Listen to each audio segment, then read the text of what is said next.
15 عورتوں کو بھی ساتھ لیا اور مدینے کی طرف کوچ کرتے ہوئے احد کے قریب یہ خیمہ زن ہو گئے۔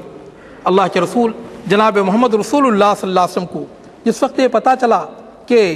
قریش کا لشکر مکے سے روانہ ہو چکا ہے، اللہ کے رسول صلی اللہ علیہ وسلم نے صحابہ کرام سے مشورہ کیا۔ تو اکثر وہ صحابہ کرام جو کہ جنگ بدر میں حاضر نہیں تھے، تو وہ ان کا یہ ارادہ تھا کہ مدینے سے باہر نکل کر مقابلہ کیا جائے، جبکہ اللہ کے رسول جناب محمد رسول اللہ صلی اللہ علیہ وسلم یہ چاہتے تھے کہ مدینہ منورہ میں ہی رہتے ہوئے ان کا مقابلہ کیا جائے۔ اور اسی تجویز کی حمایت جو رئیس المنافقین تھا عبداللہ ابن ابی، اس نے بھی کہا کہ مدینے میں ہی رہ کر مقابلہ کرنا چاہیے۔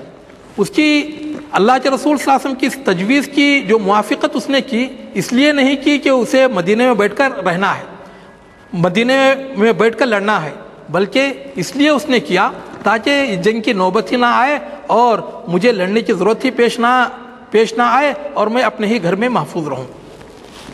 ادھر صحابہ کرام رضوان اللہ علیہ اجمعین نے اور بالخصوص حضرت حمزہ اور دیگر صحابہ کرام رضوان اللہ علیہ اجمعین نے اللہ کے رسول صلی اللہ علیہ وسلم سے اصرار کیا کہ نہیں، باہر چل کر مقابلہ کرنا چاہیے۔ آخر اللہ کے رسول صلی اللہ علیہ وسلم گھر میں گئے، 2 زرہیں پہنی، امامہ باندھا، تلوار حمائل کی اور آپ علیہ السلام باہر آئے۔ صحابہ کرام کو احساس ہوا کہ شاید ہم نے اللہ کے رسول صلی اللہ علیہ وسلم کو مجبور کیا۔ کہا کہ اے اللہ کے رسول صلی اللہ علیہ وسلم، ہم نے آپ کو مجبور کیا، اور اگر آپ یہ مناسب سمجھتے ہیں کہ باہر نکلنا یہ مسلمانوں کے حق میں ٹھیک نہیں ہے، تو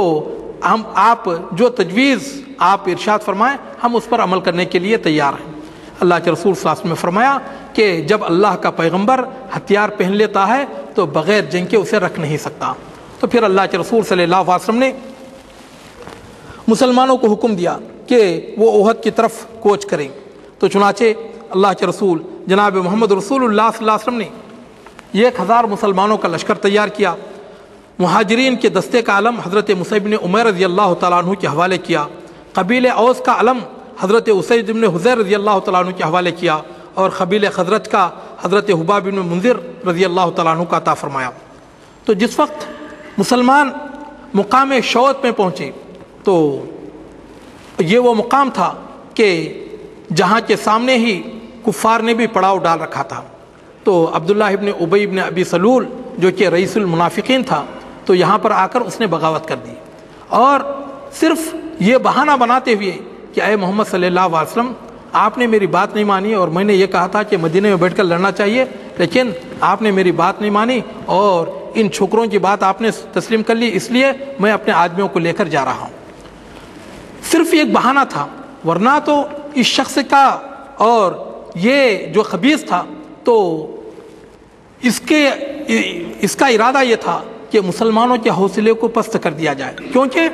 یہ سارے کے سارے مناظر کفار بھی دیکھ رہے تھے، تاکہ کافروں کے حوصلے بلند ہو جائیں، مسلمانوں کے حوصلے پست ہو جائیں، اور اس طرح اللہ کے رسول جناب محمد رسول اللہ صلی اللہ علیہ وسلم اپنے صحابہ کرام رضوان اللہ علیہ اجمعین کے ساتھ شکست کھا جائیں۔ اللہ کے رسول جناب محمد رسول اللہ صلی اللہ علیہ وسلم نے صحابہ کرام رضوان اللہ علیہ اجمعین کو واضح و نصیحت کی، اور سارے کے سارے صحابہ کرام رضوان اللہ علیہ اجمعین اپنی پوری دل جمعی کے ساتھ، جو کہ 700 کی تعداد میں تھے، تو ان کے دلوں کو اللہ کے رسول صلی اللہ علیہ وسلم نے ملائے رکھا، اور یہ سارے کے سارے جنگ کرنے کے لیے مائل ہو گئے۔ اللہ کے رسول صلی اللہ علیہ وسلم نے احد کے پہاڑ کو پیچھے رکھ کر، مدینہ منورہ کو سامنے رکھ کر آپ نے صف بندی کی۔ میمنے پر حضرت منذر ابن عمر اور میسرہ پر حضرت زبیر بن عوام رضی اللہ تعالیٰ عنہ، اور صف کے اگلے حصے میں ایسے ممتاز اور منتخب بہادر صحابہ کرام رضوان اللہ علیہ اجمعین کو متعین فرمایا،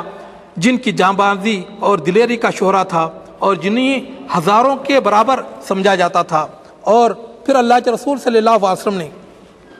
ماہر تیر اندازوں کا، جن کی تعداد 50 کے قریب تھی، تو اللہ کے رسول صلی اللہ علیہ وسلم نے 50 تیر اندازوں کا یہ دستہ منتخب کر کے ایک چھوٹی سی پہاڑی پر متعین فرما دیا، جسے آج کل جبل الرومات کہا جاتا ہے، اور آپ نے انہیں یہ تاکید کی کہ تم ہمارے